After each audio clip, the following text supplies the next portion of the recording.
one by one. Over the course of several weeks, the top male tennis players dropped out of the United States Open because of injuries. It started with Novak Djokovic in July and eventually included stars like Stan Wawrinka, Milos Raonic, and Andy Murray, who bowed out of the Open 48 hours before the first ball was struck. What was left was a muddled draw with one principal attraction: a possible semi-final matchup between top-seeded Rafael Nadal and number 3 Roger Federer, who had never played at the US Open.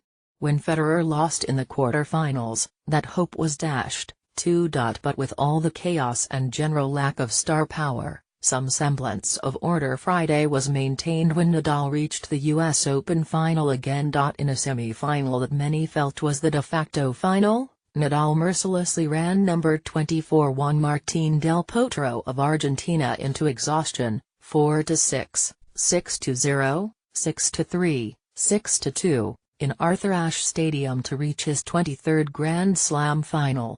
On Sunday, Nadal will face number 28-seeded Kevin Anderson of South Africa, who will be playing his first Grand Slam final.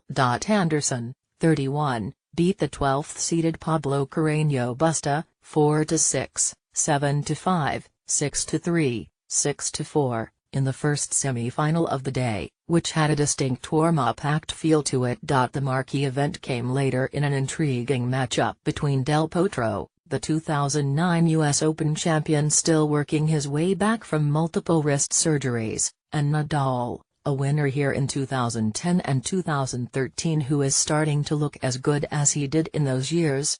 "I was playing so-so at the beginning of the tournament," Nadal, 31, said, "and I have been playing better and better every day." That does not bode particularly well for the oft-injured Anderson. He possesses a powerful serve that could theoretically trouble Nadal in their fifth head-to-head encounter on Sunday. But Nadal won their 4 previous meetings and has the experience of winning 15 major titles, second only to Federer's 19.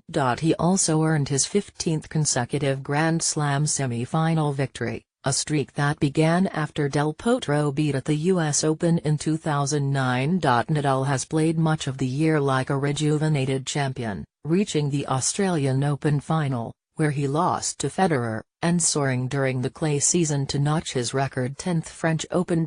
He has not been perfect during his run in New York, but he is getting stronger, combining his relentless defense with an increasingly sharp serve and the shrewd tactics of a veteran clay court specialist.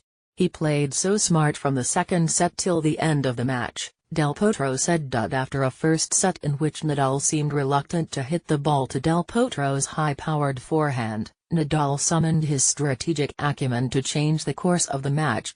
He had been peppering Del Potro's weaker backhand cross-court with his lefty forehand, but Del Potro was equal to the challenge, at least in the first set.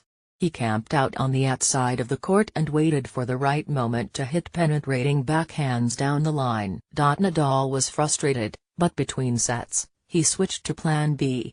No matter how frightening Del Potro's forehand might be, Nadal would have to hit to that side, if only to erase his predictability and force Del Potro to move. No longer stand in the corner and set his feet, Del Potro struggled. He had also just come off 2 difficult matches in the previous rounds and an illness, and Nadal made him pay for all of it. As Del Potro wore down, he had increasing difficulty with his forehand and his especially backhand, the shot most affected by his wrist injuries.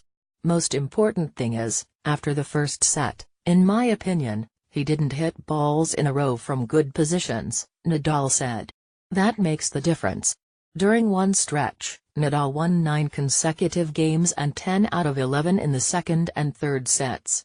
While Del Potro staggered to and fro, Nadal only gained strength, urging himself on with repeated fist pumps. With one more win, he will match Federer's 2 improbable major titles in 2017.